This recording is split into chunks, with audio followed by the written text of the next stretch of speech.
몇 가지 광고하고 또 우리 사역을 위한 준비들을 합니다. 오늘 이 시간은 늘 그래요. 화요일날 이 모임은요, 구역장 사명 감당할 수 있는 준비를 하는 시간이에요.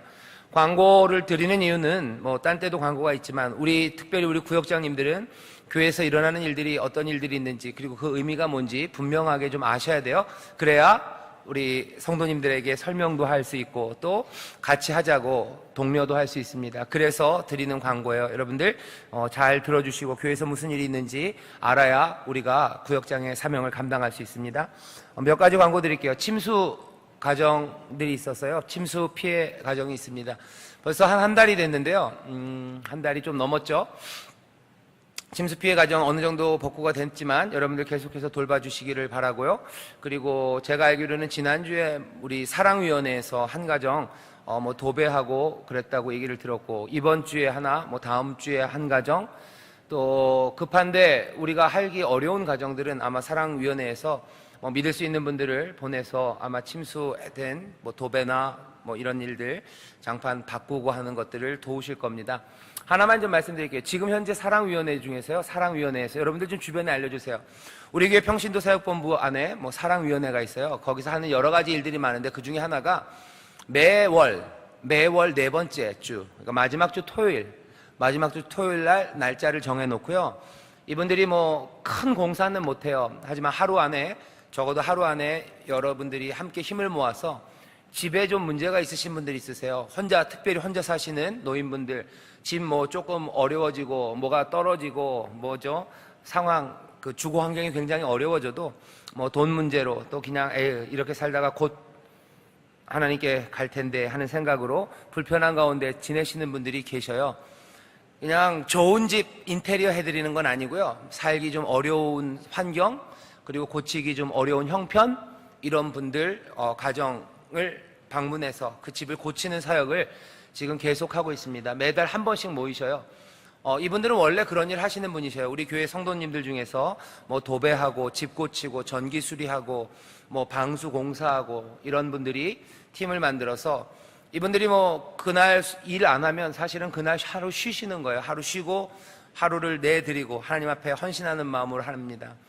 매일 나와서 같이 하시면 좋겠지만 그건 좀 현실적으로 어렵죠. 그래서 지금은 한 팀이 매달 마지막 토요일에 그 일을 하고 계셔요.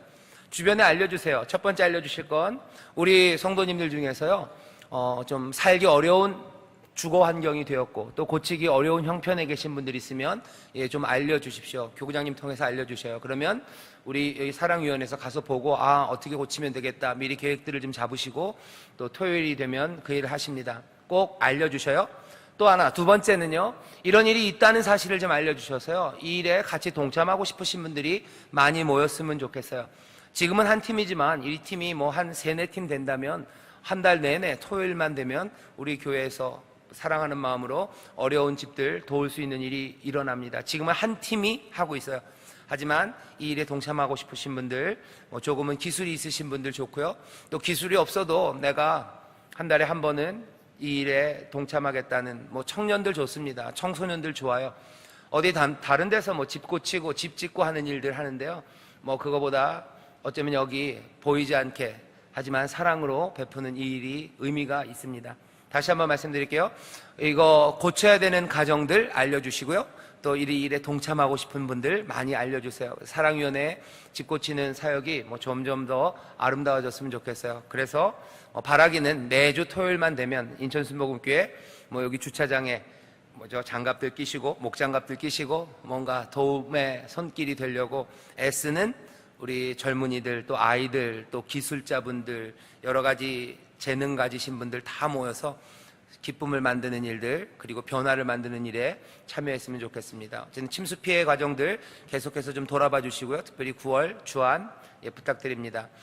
그리고 다시 한번 이거 빙자해서 광고를 드려요. 사랑위원회에서 그런 일들이 진행되고 있고 지금 한 가정, 그리고 다음 주에 한 가정, 그리고 또 9월 첫 주에 한 가정 아마 그렇게 할 겁니다. 그 다음 광고를 하나 드릴게요. 여러분들 아셔야 되는 게 있는데 어제서부터 성산 우리 효마을학교가 시작이 됐어요. 개학이 됐습니다. 여기 2층 이쪽 어디죠? 2층 저쪽에 있어요. 저쪽 화장실 쪽, 이렇게 쭉 모아서 성산 효마학교가 있습니다. 아시겠지만 성산 효마학교는요 중2서부터 고3까지 있어요. 5반입니다. 한 학년에 한 반씩. 정원은 15명씩이에요. 그래서 사실은 몽땅 다 차면 75명이 될 겁니다. 근데 정원이 다 차지는 않아요. 아이들이 왔다 갔다 하기 때문에 지금 75명이 있는 건 아니지만 지금 제가 알기로 한 50명 정도 성산 효마학교 학생들이 있습니다. 여기는 대안학교예요. 대안학교예요. 학교 다니기 어려운 친구들입니다. 여러 가지 이유로 어려워요. 몸이 아프기도 하고요. 좀 마음이 너무 상해서 아니면 학교에서 조금 어려움을 당했기 때문에 학교를 다니기 어려운 친구들이에요. 그러니까 꼭 이 아이들이 다 무슨 폭력이 있는 아이들만도 아니고요.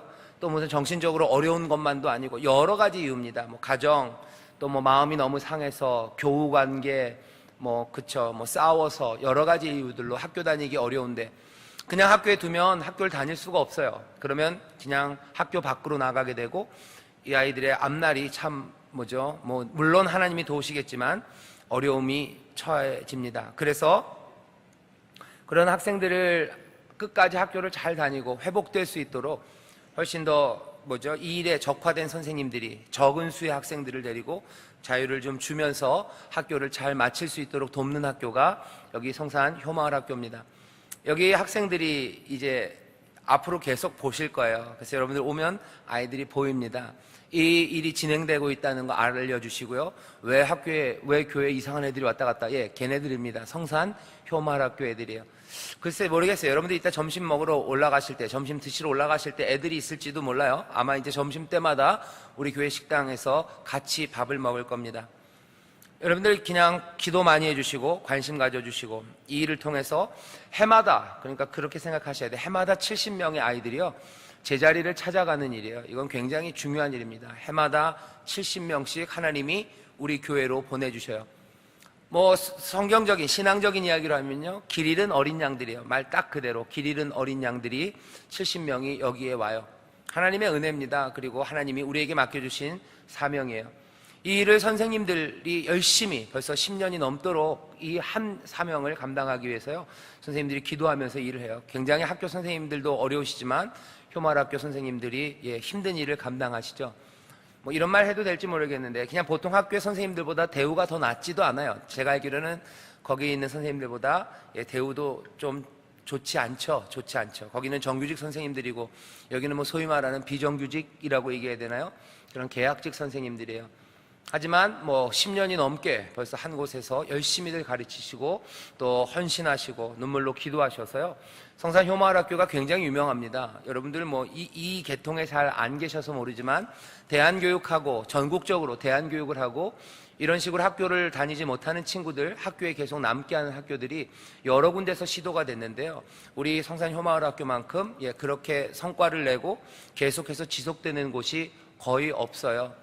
그래서 외국에서도 사례로 또 한국 안에서 대안학교를 얘기할 때마다 성산 효마학교를 얘기합니다. 이건 제가 그냥 여러분들에게 뻥을 치는 게 아니에요. 진짜로 한번 물어보셔요. 정말 그렇습니다. 정말 그런 곳이에요.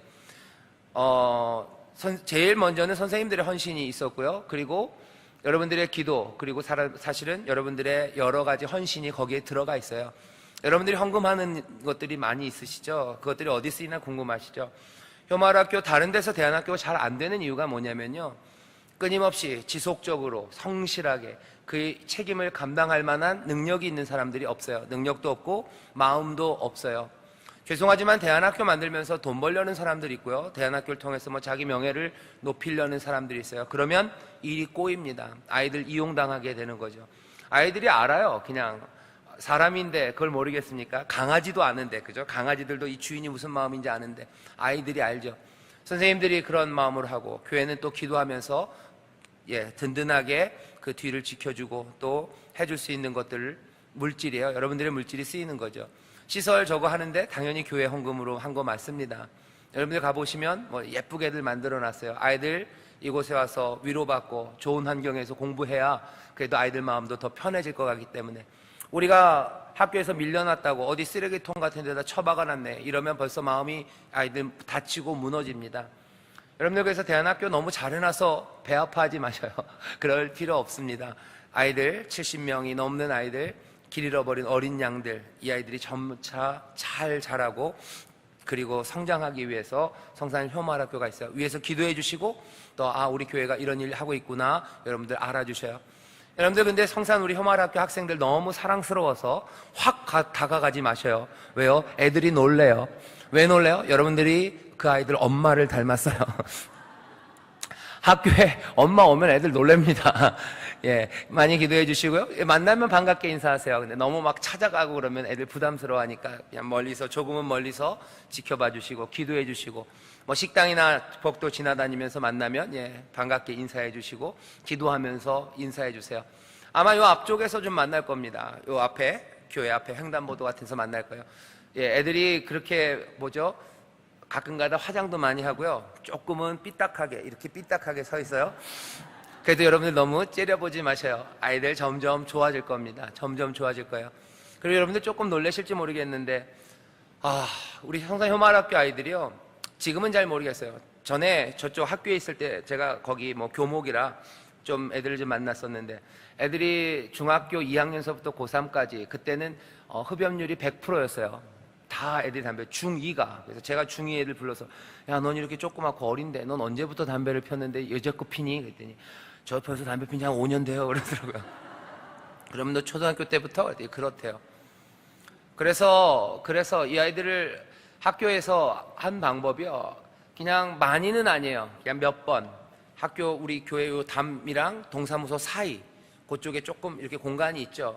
그 뒤에다가 아이들이 점심시간 해서 몇 번 담배를 필 수 있는 자리를 만들어 놨고, 아이들이 잘 정리를 한다고 그래요. 여러분들, 그러니까 너무 놀라지 마시고요. 너무 놀라지 마시고, 그냥 그거 볼 때마다 눈살이 찌푸러지면 조금 기도해 주세요. 아이들이 건강하게 자라게 해주세요. 라고 기도해 주시고, 조금 이해해 주시고.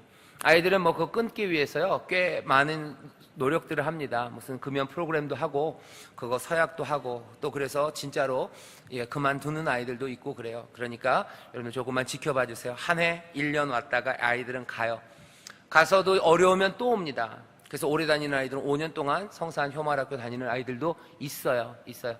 하지만 또 1년 왔다가 몇 달 만에 다시 회복되고 학교로 돌아가는 아이들도 있습니다. 우리 성산 효마학교 아이들, 여러분들 관심 가져주시고, 다시 말씀드릴게요. 너무 갑자기 다가가면 애들은 놀래요.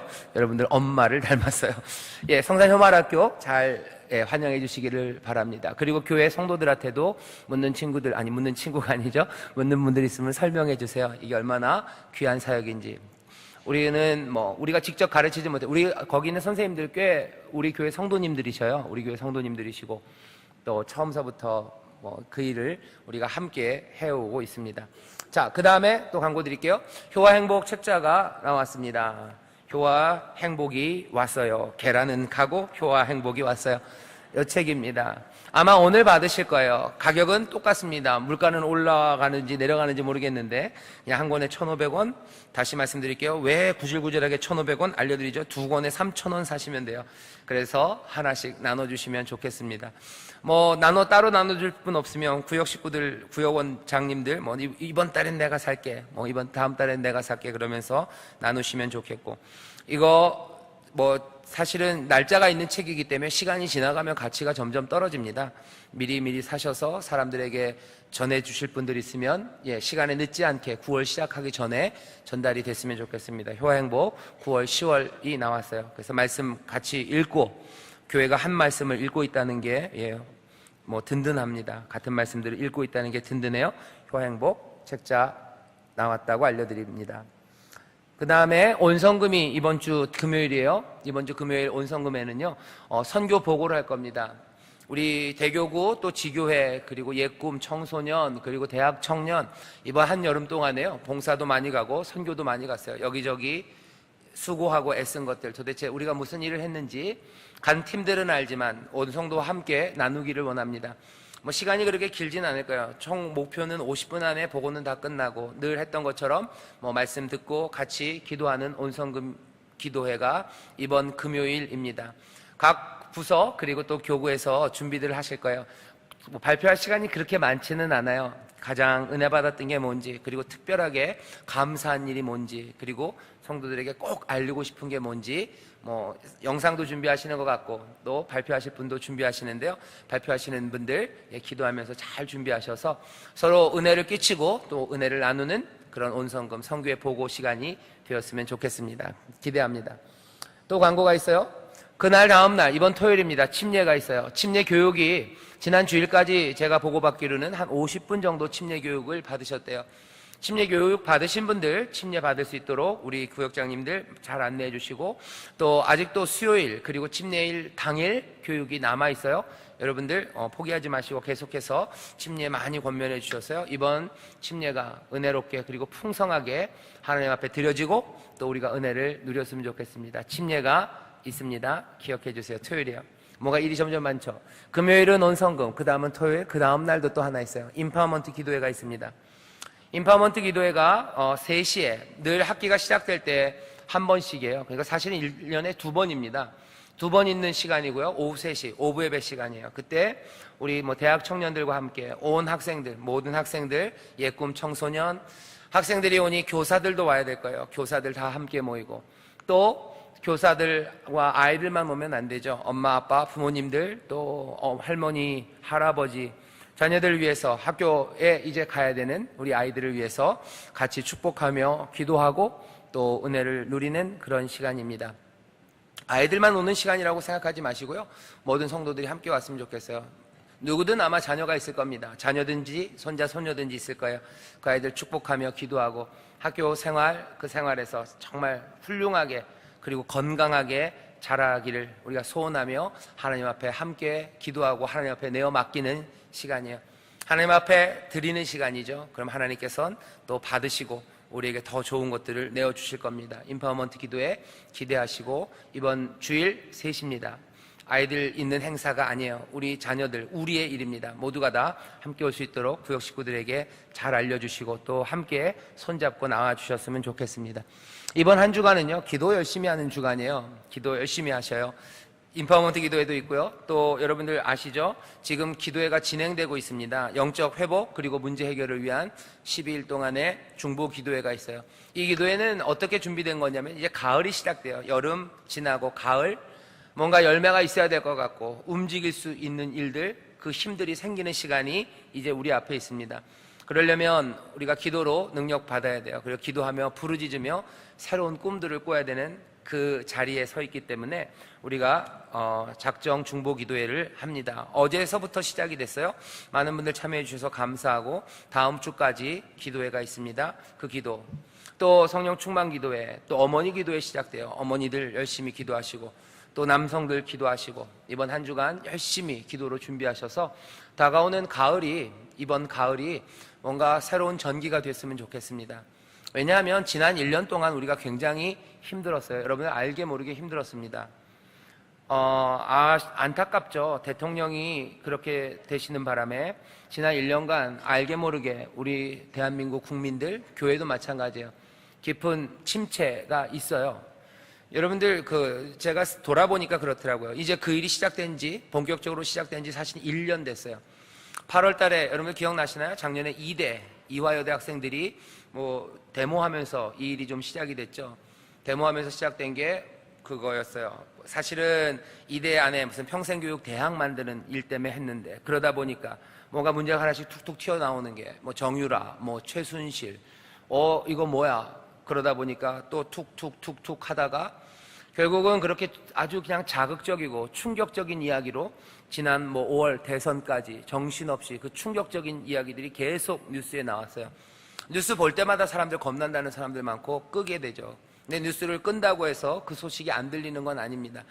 지난 1년 동안 우리는 굉장한 충격, 아주 그냥 자극적인 이야기들에 노출돼서 살았어요. 그러다 보니까 어쩌면 일상, 아니면 내가 해야 되는 일, 그게 뭔지 잊어버린 것 같고 그냥 밍밍해요. 그죠? 밍밍해. 이게 뭐지? 하는 시간이에요. 거기에 그렇게 그냥 상처, 아니면 그거에 휩싸여서 주저앉아 있으면 안 됩니다. 아마 그러지 말아야 되죠. 아마 그렇게 자극적인 이야기들은 이제 없어야 됩니다. 그렇게 사람들을 놀라게 하는 이야기는 없어야 돼요. 그러면 이제 우리는 차분하게 다시 앉아서 열심히 기도하면서 이제 우리가 어떻게 또 더 복된 날을 향하여 걸어갈 수 있을지, 내 일상, 기본, 그리고 우리가 마땅히 해야 할 일, 그리고 마땅히 누려야 할 그것들을 다시 한번 찾고 붙잡아야 합니다. 이번 기도하는 일 한 주간이 그 의미에서 굉장히 중요합니다. 이제 뭔가가 한 마무리가 되었어요. 여전히 어려운 일들은 생기겠죠. 하지만 이제 가을, 움직일 수 있는 시간, 우리가 기도하면서 준비하면서 우리가 어찌 살아야 될지, 어떻게 하나님의 은혜를 누릴지, 하나님이 우리 앞에서 어떤 일을 펼쳐주실지, 구역 안에, 또 가정 안에, 우리 교회에, 또 내 삶에 하나님의 앞에 길을 묻고 또 그 길을 걸어갈 수 있는 능력을 구하는 시간입니다. 기도 열심히 하는 한 주간이 됐으면 좋겠어요. 바라기는 여러분들이 금식하며 기도했으면 좋겠고, 또 하나님 앞에 나와 함께 손을 잡고 하늘 향하여 손을 들고 뜨겁게 기도했으면 좋겠어요. 그렇게 기도하면서 어쩌면 그 아픔들, 혼란들, 그것들은 다 가라앉고 정말 우리가 달려나가야 될 길들과 마땅히 행할 그것들을 찾기 시작할 겁니다. 알게 모르게 마음에 상처가 많고 그 상처로 남겨진 것들이 이 땅에 지금 많이 도처에 널려 있습니다. 거기에서 일어서기 위해서 기도해야 해요. 여러분들 다시 한번 금식하며 기도하시고 시간을 정해서 기도하시고 함께 모여서 기도하는 한 주간이 되었으면 좋겠습니다. 아이들 개학해서 학교들 갔죠? 오전에 기도하실 수 있어요. 또 밤에 기도하실 수 있습니다. 늘 기도해야 되지만 이번 한 주간 열심히 기도해 주시기를 바랍니다. 그래서 교구별로 오늘 파이팅 모임을 할 겁니다. 파이팅 모임을 할 거예요. 제가 시간이 이렇게 가면 안 되는데 어쨌든 최대한 빨리 마칠 거고요. 교구별로 모여서 우리 모였던 적 아시죠? 모인 장소 압니다. 모여서요. 이번 이제 하반기 사역이 새롭게 시작돼요. 같이 기도하고 또 같이 해야 될 일들 한번 확인하고 힘내서 하나님 앞에 능력을 구하는 기도하는 시간을 가질 겁니다. 죄송합니다. 지난번에 모였던 곳으로 가시면 돼요. 그런데 우리 효마학교 대안학교가 왔기 때문에 그쪽에서 모였던 팀들만, 교구만 위치를 이동합니다. 동춘 1, 2교구 잘 들으셔야 돼요. 전에 모였던 곳 아니고요. 동춘 1, 2교구는 오늘 2층 헌금함 있죠? 11조 헌금함 있어요. 그 헌금함 뒤쪽으로 모이시면 됩니다. 교구장님이 인도해 주실 거예요. 또 소래 노년교구 있습니다. 소래 노년교구는 대성전입니다. 교구장님이 아마 대성전에서 조용한 곳으로 인도해 주실 거예요. 도림남촌도 대성전입니다. 도림남촌 대성전입니다. 그리고 서인천, 그리고 가자, 청라, 성산이죠. 거기도 옮깁니다. 6층 식당으로 가주세요. 서가청 6층 식당입니다. 그리고 오늘 검단은 장례가 나서요. 장례가 나서 혹시 검단 오신 분 있으신가요? 검단 하모니교회, 그렇죠? 검단 하모니교회 우리 선임구역장님 댁에 장례가 나서 거기 아마 다들 가신 것 같아요. 그래서 아마 없으실 거니까 놔두시고 서가청만 6층 식당으로 그렇게 가셔서 뜨겁게 기도하시면 되겠습니다. 아이고 뭐가 나오네요. 고맙습니다. 자, 이제 보시죠. 이제 효화행복 펴시죠. 8월 달입니다. 성경 찾을까요? 성경 디모데전서 5장 1절부터 16절까지입니다. 여러분들 잘 아시는 말씀이고요. 또 잘 알아야 되는 말씀이에요. 성경을 먼저 펴시죠. 디모데전서 5장 1절부터 16절까지 펴시죠. 이상하네요. 성경을 펴라고 그러는데 뭔가 불만의 마음들이 느껴져요. 그쵸? 펴셨습니다. 디모데전서 5장 1절부터 16절까지 말씀이에요. 다시 말씀드릴게요. 잘 아시는 말씀이고요. 그리고 또 잘 알아야 되는 말씀이에요. 특별히 인천순복음교회는 더 그렇습니다. 1절부터 16절까지 우리 한 목소리로 봉독합니다. 늙은이를 꾸짖지 말고 권하되 아비에게 하듯하며 젊은이를 형제에게 하듯하고 늙은 여자를 어미에게 하듯하며 젊은 여자를 일절 깨끗함으로 자매에게 하듯하라. 참 과부인 과부를 경대하라. 만일 어떤 과부에게 자녀나 손자들이 있거든 저희로 먼저 자기 집에서 효를 행하여 부모에게 보답하기를 배우게 하라. 이것이 하나님 앞에 받으실 만한 것이니라. 참 과부로서 외로운 자는 하나님께 소망을 두어 주야로 항상 간구와 기도를 하거니와 일락을 좋아하는 이는 살았으나 죽었느니라. 네가 또한 이것을 명하여 그들로 책망받을 것이 없게 하라. 누구든지 자기 친족, 특히 자기 가족을 돌아보지 아니하면 믿음을 배반한 자요 불신자보다 더 악한 자니라. 과부로 명부에 올릴 자는 나이 60이 덜 되지 아니하고 한 남편의 아내이었던 자로서 선한 행실에 증거가 있어 혹은 자녀를 양육하며 혹은 나그네를 대접하며 혹은 성도들의 발을 씻기며 혹은 환난 당한 자들을 구제하며 혹은 모든 선한 일을 좇은 자라야 할 것이요 젊은 과부는 거절하라. 이는 정욕으로 그리스도를 배반할 때 시집가고자 함이니 저희 믿음을 저버렸으므로 심판을 받느니라. 또 저희가 게으름을 익혀 집집에 돌아다니고 게으를 뿐 아니라 망령된 편론을 하며 일을 만들며 마땅히 아니할 말을 하나니 그러므로 젊은이는 시집가서 아이를 낳고 집을 다스리고 대정에게 회방할 기회를 조금도 주지 말기를 원하노라. 이미 사단에게 돌아간 자들도 있도다. 만일 믿는 여자에게 과부 친척이 있거든 자기가 도와주고 교회로 짐지지 말게 하라. 이는 참 과부를 도와주게 하려 함이니라. 아멘. 디모데전서 말씀이에요. 디모데가 목회자입니다. 안디옥 교회 담임 목사죠. 담임 목사인 디모데에게 준 편지예요. 그 중에서도 오늘 읽은 말씀은요, 교회 안에 그 사람들을 어떻게 대해야 되는지를 바울이 알려줘요. 그걸 보면 교회 안에서 사람들과의 관계가 어때야 되는지, 교회와 사람들과의 관계는 어떤 것이 바람직하고 마땅한지 그것들을 우리에게 가르쳐 줍니다. 자세하게 읽으셔야 돼요. 어찌 읽다 보면요, 좀 시험될 만한 일이 있지만 여러분들 하나님의 말씀으로 받고 여기에서 교훈을 찾는 사람이 복이 있습니다. 제목 같이 읽어볼까요? 제목 시작. 어찌 돌보고 어찌 행해야 할까? 어찌 돌보고 어찌 행해야 할까? 여러분들 다가가게 보시면요, 첫 번째 질문이 있습니다. 질문만 같이 읽어볼까요? 시작. 효를 가르치는 교회에 다니된 것이 얼마나 자랑스러우신가요? 여기서 밑줄 그어야 되는 데는 어디에? 얼마나입니다. 효를 가르치는 교회에 다니시는 것이 얼마나 자랑스러우십니까? 여러분들 얼마나 자랑스러우셔요? 많이, 예, 많이 자랑스러우셔요.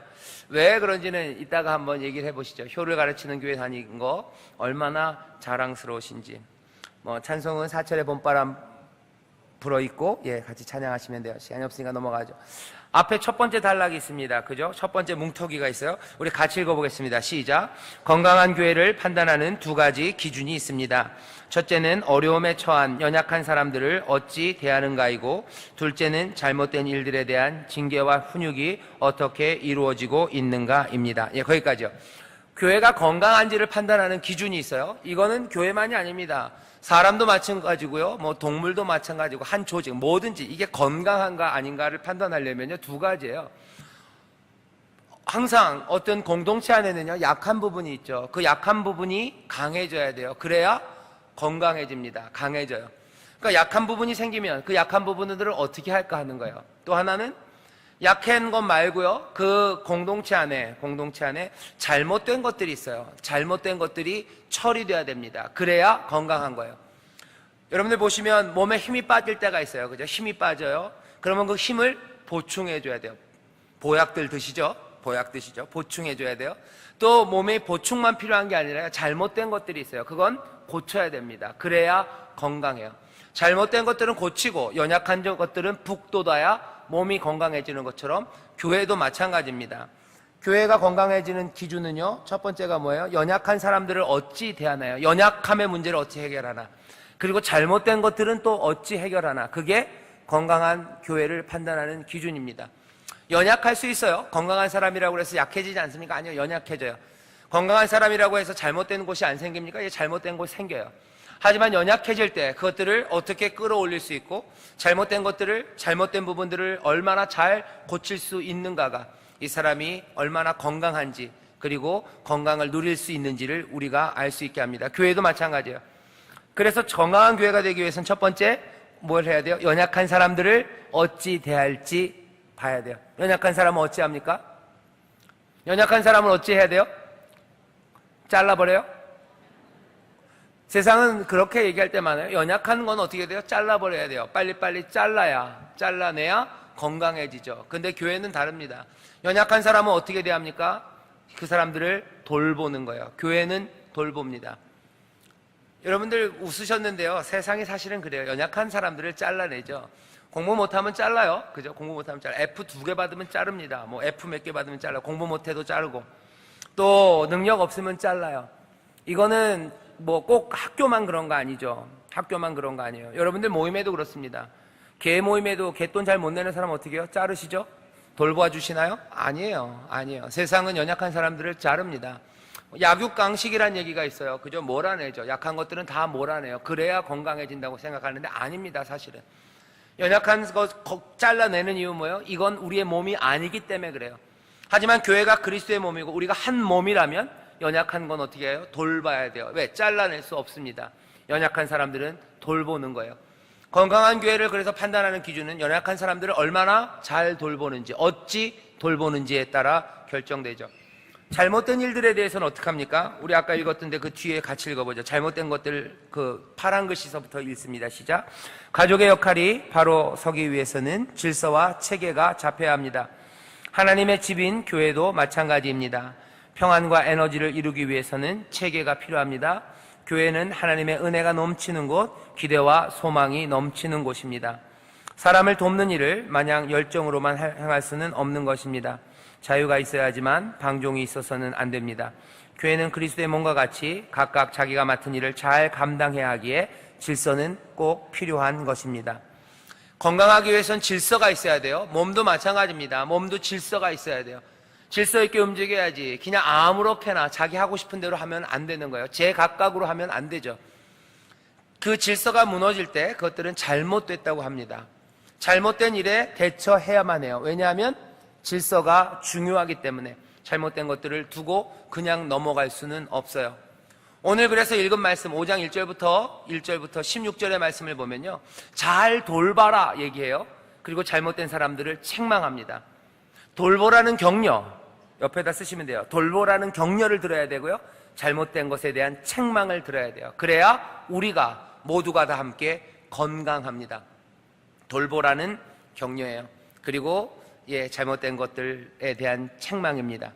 그러니까 먼저 해야 되는 건 뭐예요? 어찌 돌보나 하는 거예요. 어떻게 돌보나. 오늘 말씀에 돌보는 모든 방법들을 다 알려주는 건 아니에요. 하지만 오늘 알려주는 거 하나는 이런 겁니다. 시간이 없으니까 밑에 화살표 한 데다 제가 뭐라 썼죠? 가족에게 하듯 이렇게 돼 있어요. 가족에게 하듯. 여러분들 두 번째 덩어리 사도 바울은서부터 같이 읽어보죠. 시작. 사도 바울은 디모데에게 나이가 많은 성도들에게는 부모에게 하듯 하고 청년들에게는 나의 형제 자매에게 하듯 하라고 하였습니다. 교회 안에 있는 믿음의 식구들을 나의 가족에게 대하듯 해야 질서가 세워진다고 가르칩니다. 하나님 앞에 기쁨으로 순종하는 방법을 가족에게 하는 방법을 통해 배우라 하셨습니다. 반대로 가족에게서 배우지 못한 순종과 사랑을 교회 안에서 배우며 가정이 회복되기를 기대할 수도 있습니다.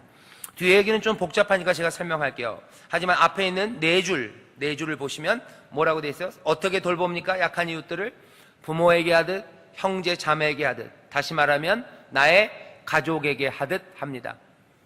교회 안에서요, 여러분들 그거 쓰셔야 돼요. 교회 안에서 서로를 대할 때 어떻게 대한다고요? 내 가족에게 하듯 하는 겁니다. 내 가족에게 하듯 하는 거예요.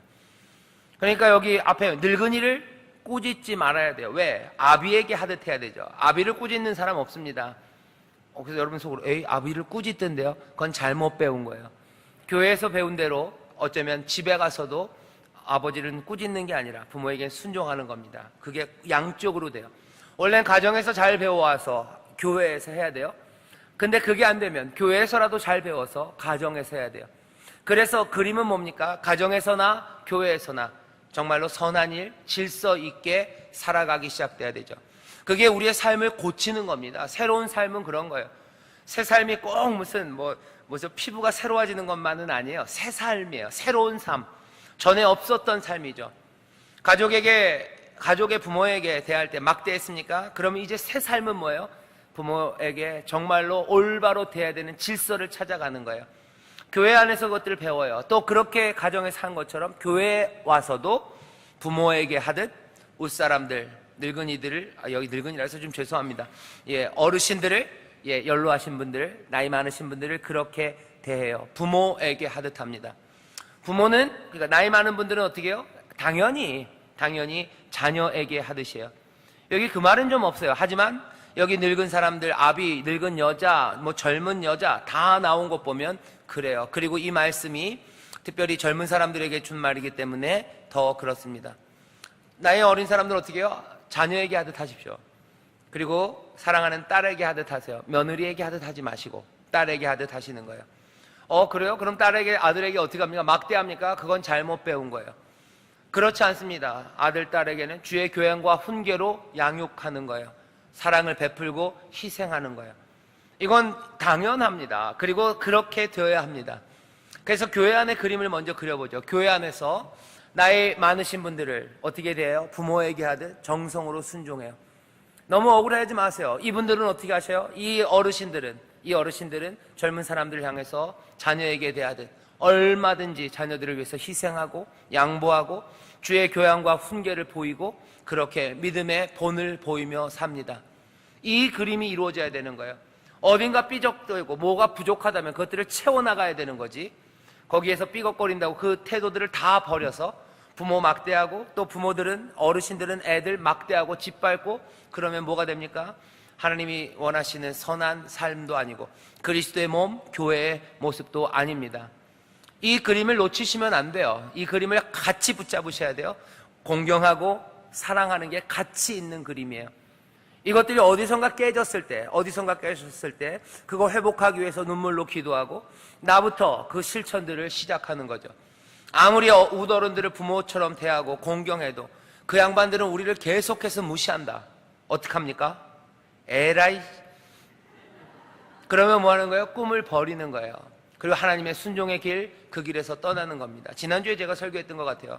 지난주 설교가 뭐 좀 어렵고 좀 복잡한데 그렇지 않습니다. 그냥 이런 상황에서 뭐라 그러는 거예요? 순종, 그것을 위해서 희내니 내가 여기 있나이다 하고 나가는 거예요. 그 일에 여호와께서 준비하시고 여호와께서 예비하시는 일이 있어요. 이번에 끝날까? 아닐지도 몰라요. 하지만 믿음으로 소망으로 그 일을 기도하며 합니다. 그래야 좋은 날 오는 걸 보는 거예요. 그래야 하나님의 구원을 봅니다. 포기하면 보지 못해요. 믿지 않는 사람들, 믿음이 없는 사람들은 구원을 얻을 수 없어요. 기적을 누릴 수 없습니다. 이건 기적이에요. 새 삶의 기적이에요. 나이 많으신 분들은 얼마든지 희생하고 양보해요. 참 어렵죠? 나이가 많으신 분들은 그랬으면 좋겠는데 또 안 그렇대요. 욕심이 많아지신대요. 여러분들 세상 사람들이 나이가 많아지면 욕심이 많아, 그 말에 속지 마셔요. 세상 사람들은 어찌 그럴지 몰라요. 우리를 속이는 말입니다. 연세가 많아질수록 욕심이 많아지지 않아요. 나이가 많아질수록 더 젊은이들과 그 다음 사람들을 위한 사랑과 희생이 깊어져요. 그렇게 얘기하셔요. 나이가 많으니까 욕심이 많아지고 뭐 그런 거지. 아니요, 그렇지 않습니다. 우리가 받은 생명은 그렇지 않아요. 늘 부모로서, 늘 어른들은 아랫사람들 향한 희생, 양보, 그것들이 넘쳐요. 그 가운데 또 젊은 사람들은 윗사람들 향한 공경, 그리고 순종, 그것들이 늘 솟아오릅니다. 아름답죠? 이 세상이 아름다워요. 이런 세상, 아름다운 세상을 우리에게 주신다고 그런 거예요. 교회는 그래서 가족에게 하듯 합니다. 교회 형제 자매들 어떻게 돼요? 친형제, 친자매에게 하듯 하십시오. 정말로 선한 것들을 주라는 거예요. 형제 자매 중에 나쁜 사람들이 있어요. 형제 자매 중에 엄청 싸우면서 자기 욕심껏 형제 것이라도 뺏으려고 하고 자매 것이라도 뺏으려는 사람이 있어요. 그렇게 하라는 거예요? 아닙니다. 여기 있는 것, 가장 선한 것, 형제 자매에게 하는 거예요. 형제가 어려움이 있으면 내가 책임집니다. 내 형제가 어디에 있는지 알아요.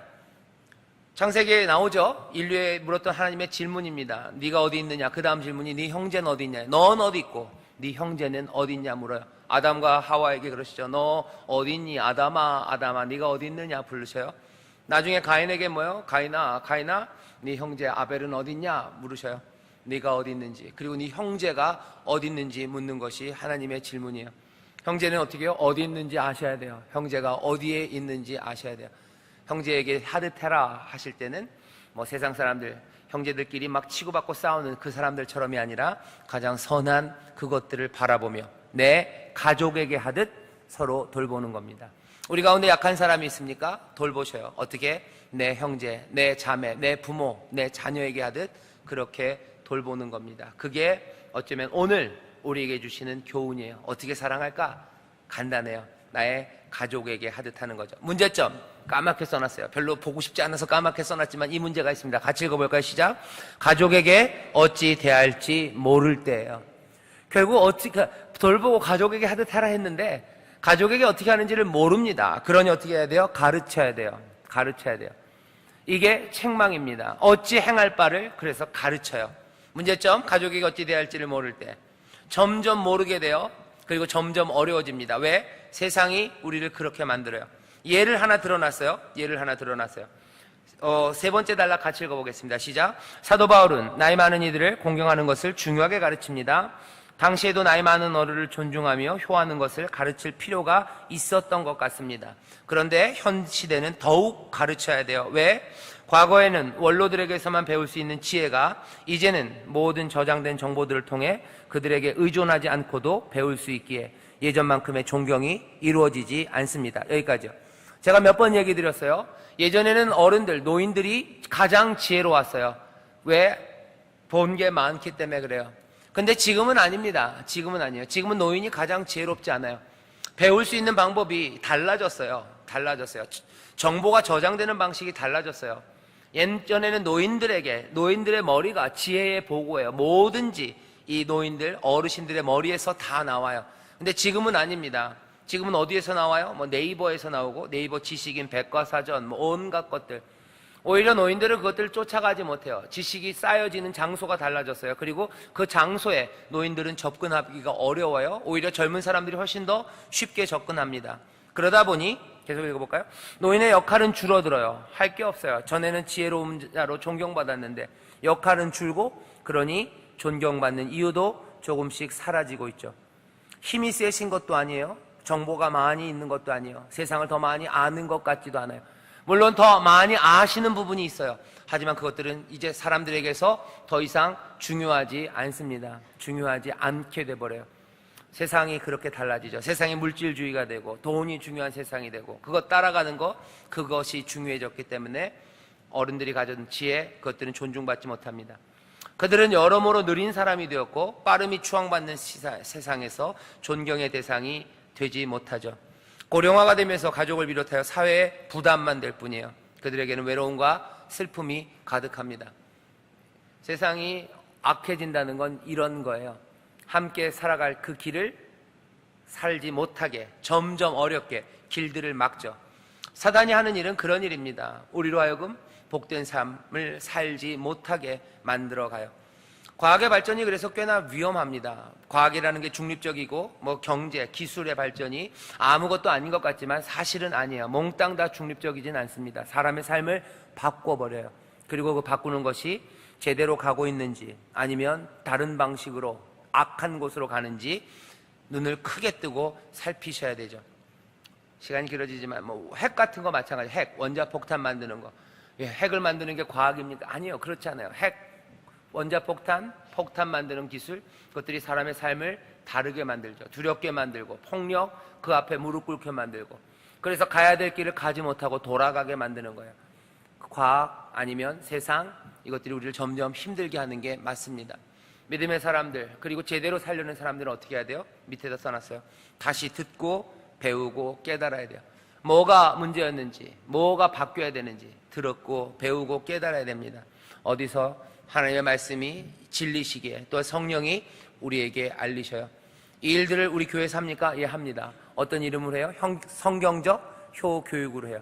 앞에 다가가기, 효를 가르치는 교회에 다니게 된 것이 여러분들 얼마나 자랑스러우십니까? 왜 그러는 거예요? 우리에게 참된 행복의 길을 놓치지 않으려는 거예요. 잃어버리면 안 되는 거예요. 효하는 것이 행복하다고 분명히 가르치시는데 여러 가지 이유 때문에 다 흩어져 버린 거예요. 그러니까 다시 듣고 다시 배우고 다시 깨달아야 돼요. 잃어버린 대로 살면 안 돼요. 다시 회복해야 됩니다. 잃어버린 대로 살면 안 돼요. 다시 구원받아야 되는 거예요. 죽음의 길로 간다고 그냥 떠내려가면 안 돼요. 진짜 좋은 게 뭔지 알아야 돼요. 너무 추상적입니까? 간단하게 말하면 여러분들 가족 안에서 어차피 효도받기는 틀렸다, 포기하지 마셔요. 여기 있죠? 여기 있어요. 이 말이 있습니다. 4절에 만일 과부에게 자녀나 손자들이 있거든 저희로 먼저 자기 집에서 효를 행하여 부모에게 보답하기를 배우게 하라, 이렇게 되세요. 에휴, 애들이 가는데 어떻게 합니까? 아니, 배우게 해라 하는 거예요. 배우게 해라. 아이고, 창피하게 어떻게 그 얘기 합니까? 아니, 배우게 해라. 왜? 그게 너만 행복한 게 아니라 사랑하는 자녀들, 그 자녀들이 행복한 거고 세상이 달라지는 세상을 누리는 거예요. 교육해야 돼요. 예, 다시 깨닫고 다시 돌아와야 됩니다. 구원은 그거 회복이에요. 돌아와야 돼요. 흘러가는 대로 가가지고는 아무것도 안 됩니다. 흘러가게 만든 것들에 대하여 잘못했다고 얘기해야 돼요. 흘러가게 하는 거 이 더러운 귀신아 라고 책망해야 돼요. 꾸짖어야 돼요. 겁내지 말고. 그리고 어떻게 돌아오는 일을 위해서 기도하고 매달리고 또 소망 가운데 기다리고 믿음으로 행하고 하나하나 실천해 나가는 겁니다. 그게 우리의 삶을 새롭게 만들어요. 흘러가는 대로 그냥 두지 마세요. 에이, 남들도 그러니 그냥 가정은 그런 데인가 보다. 그냥 우리 부모님 그렇게 그냥 하시는 거예요. 아니요. 부모님에게 가르친다는 건 좀 그렇지만 부모님에게도 말씀드려야 돼요. 뭐라고요? 부모님은 자녀들을 희생하고 양보하고 사랑하는 겁니다. 얘기해야 돼요. 존경과 사랑의 마음으로 가르쳐야 되죠. 예, 알려드려야 돼요. 알려드려야 돼요. 그 일들 여러분들이 하기 힘드시면 누구를 시키셔요? 교구장님들을 시키셔요. 교구장님들이 얘기하시고 또 설교 시간에 얘기하고 자꾸 말하는 거죠. 그렇게 우리는 성경적 효교육을 합니다. 행할 바를 그렇게 가르치죠. 자, 거기까지만 하죠. 시간이 많이 갔어요. 거기까지 하고요. 옆에 있는 거, 큰 거 하나만 읽어보죠. 여기 보면 여러 가지 일들이 나오는데요. 사도 바울은서부터 읽겠습니다. 시작. 사도 바울은 디모데에게 가족과 교회의 책임을 분명히 구분하도록 하였습니다. 늙은 과부를 돌봄에 있어 기본적인 원칙은 1차적으로 가족이 책임져야 한다는 것입니다. 그런 후 교회는 분별력을 갖고 참으로 도와야 할 선하고 경건한 과부를 선별하여 도우라 하였습니다. 교회가 하나의 가족 같으나 친척으로서의 책임을 다하는 것 또한 중요합니다. 이 1차적인 책임을 교회에 떠넘기지 말라고 가르칩니다. 가족을 잃는 것은 재앙입니다. 이 책임을 감당하는 것이 믿음의 일부입니다. 헌신의 돌봄을 통해 선한 일을 하시는 하나님을 경험할 수 있을 것입니다. 아멘. 가족 책임지시고 돌보셔요.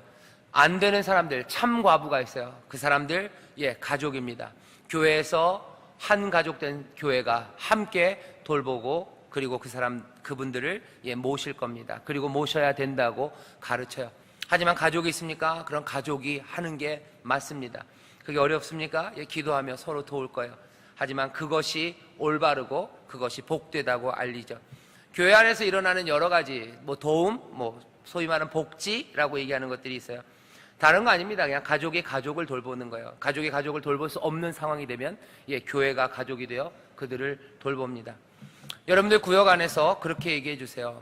되도록이면 가족이 가족을 돌보도록 끝까지 권면하셔야 돼요. 아들이 떠나갔습니까? 그럼 아들 붙잡고 얘기해야 돼요. 부모님 돌보는 게 맞다고 눈물로 가르쳐야 돼요. 여기 그거 가르치라는 겁니다.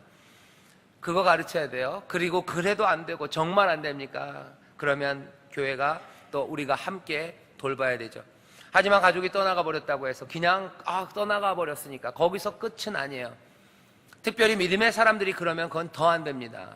그건 당당하게 가서 가르쳐야 돼요. 이러는 거 아니라고 가르쳐야 되는 거예요. 이건 불신자보다 더 악한 자라고 책망해야 되는 거예요. 그러다가 여러분들 욕 먹으실 것 같죠? 욕 먹으실 겁니다. 그때는 어떻게 하세요? 기뻐하고 즐거워하셔요. 너희 전에 있던 선지자들을 그렇게 책망했어요. 그렇게 욕하고 어려웠어요. 그것 때문에 두려워하지 마세요. 그건 기쁜 일이에요. 말씀대로 행할 바를 가르치다가 내가 욕먹고 수욕을 당하고 욕보고 내가 맞고 내가 어렵습니까? 주님은 그때 즐거워하고 기뻐하라고 하셨어요. 성경적 효를 한다는 일은 그런 일입니다. 특별히 믿음의 사람들 향해서 담대하게 얘기하셔요. 가족으로서의 일을 잘 못하면 가서 얘기하세요. 형제에게 대하는 게 틀렸으면 믿음의 사람은 그러는 거 아니에요. 그건 불신자보다 더해요. 가족 안에서 서로 사랑하고 선을 행하고 내 이웃이 어디 있는지 아는 것처럼 형제가 어디에 있는지 알고 그것들을 돌보라고 가르치셔요. 그리고 말씀드립니다. 참 과부, 그러고도 정말로 아무 도움는 이 없고 혼자 하나님의 일을 하며 수고하고 봉사한 사람들, 그 사람들의 삶은 교회가 모든 힘을 다해서 책임지고 함께 해야 합니다. 여러분들이 참 과부가 있으면 얘기해 주세요. 정말로 가족은 다 끊어지고 여기 있는 말씀처럼 그렇게 기도하고 봉사하고 하나님의 일을 위해서 있는데 이제는 아무 도움을 받을 수 없는 상황이 됐습니다. 그러면 그분이면 얘기해 주세요. 교회가 그분들을 위해서 할 수 있는 한 최대한 한 가족이요. 가족은 있는 거 나눠 먹는 사람들이죠. 뭐 같이 살 때까지 같이 살고요. 죽을 때까지 같이 사는 사람들이 한 가족인 것처럼 교회는 그 일을 할 겁니다. 그 일을 우리가 함께 감당할 겁니다. 그렇게 약한 사람들은 돌보고 잘못된 사람들은 책망하고 잘못된 일들은 고치면서 우리는 나가는 건강한 교회요. 성경적 효는 그 건강, 여기 있는 걸로 하면은 인류의 구원과 인류의 행복이라는 그 건강한 행복을 위해서 우리는 달려나갑니다. 다음 한 걸음 내딛기 보시죠. 1번 같이 읽어볼까요? 시작. 구역 친구들을 내 가족과 같이 대하고 있습니까? 우리 구역 안에는 질서 있는 사랑이 있나요? 구역 식구 중에 연로한 분들과 연소한 분들을 대하는 우리의 태도를 점검해 봅시다.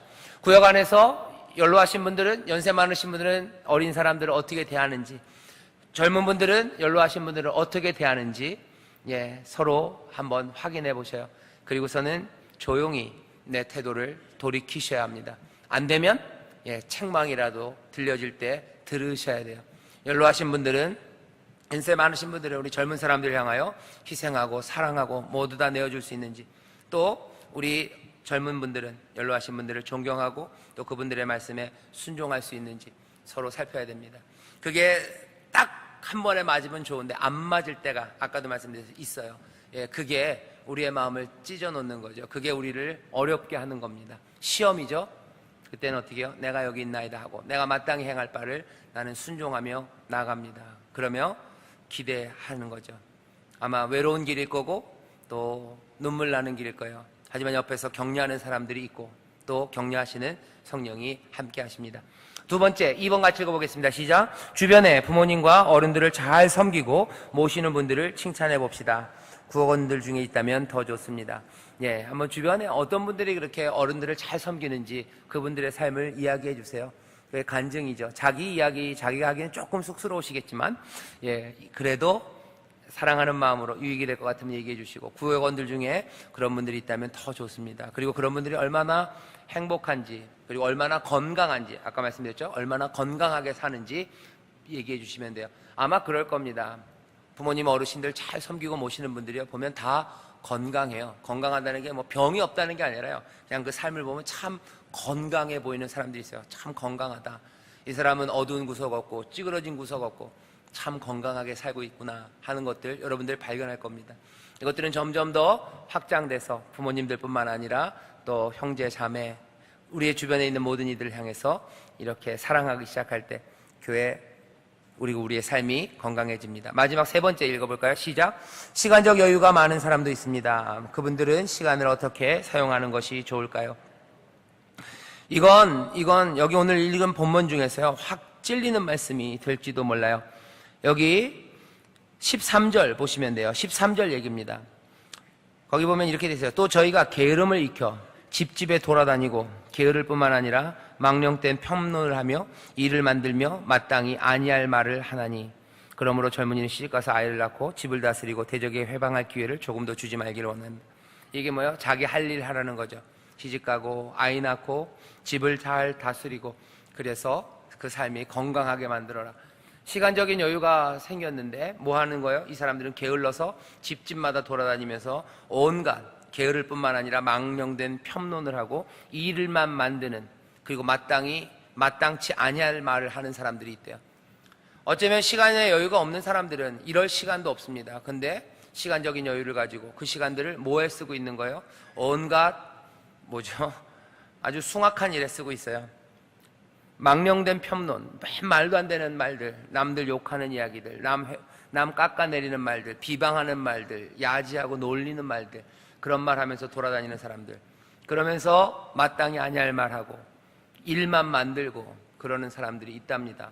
뭐 해야 돼요? 이 사람들 정신 바짝 차리고 자기 해야 될 일들, 그 일들 하려는 거예요. 시집 안 가고 이혼하고 아이 없어서 시간이 많은데 그러냐? 그럼 그냥 아예 시집 가서 애 낳고 아이 길러라. 그게 훨씬 더 유익이 된다는 거죠. 좀 잔인할 정도로 하는 말입니다. 잔인할 정도로 하는 말이에요.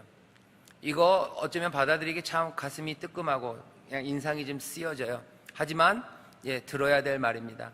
들으셔야 되는 말이에요. 가슴이 아파도 들으시고 이 말씀 조용히 묵상하셔야 돼요.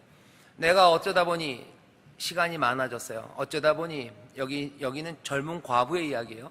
젊은 과부 말고도 삶의 어떤 과정 가운데 내가 시간이 많아지는 경우들이 있습니다. 예를 들면 어쩌다 보니 집에 돈이 많아졌어요. 그죠? 어쩌다 보니 집에 돈이 많아졌어요. 어쩌다 보니 건물이 하나 생겼어요. 어쩌다 보니 나는 임대 소득으로 살아가요. 열심히 땀 흘려 일해야 될 필요 없어요. 어쩌다 보니 그렇게 됐어요. 젊은 과부가 시간이 많은 것처럼 나도 시간이 많아요. 그러니 게으름을 익혀서 집집이 돌아다니고 게으를 뿐만 아니라 망령된 편론하고 이 일만 만들고 마땅치 아니할 말, 마땅히 아니할 말, 그 말만 하고 다니는 사람들 있습니다. 모든 임대소득자들이 다 그렇다는 건 아니에요. 시간을 하나님이 주셨어요. 그럼 그 시간을 가장 귀하고 복되게 쓰는 사람들이 있는데 아닌 사람들 많습니다. 많습니다. 일 안 하는 사람들이에요. 일 안 해도 되는 사람들이에요. 그 사람들이 모두 다 그 시간들을 복되고 의미 있게 쓰지는 않아요. 이상한 데 돌아다니고 일 만들고 남들 편론하고 남들 욕하고 야유하고 비난하고 그렇게 쓰는 사람들이 있대요.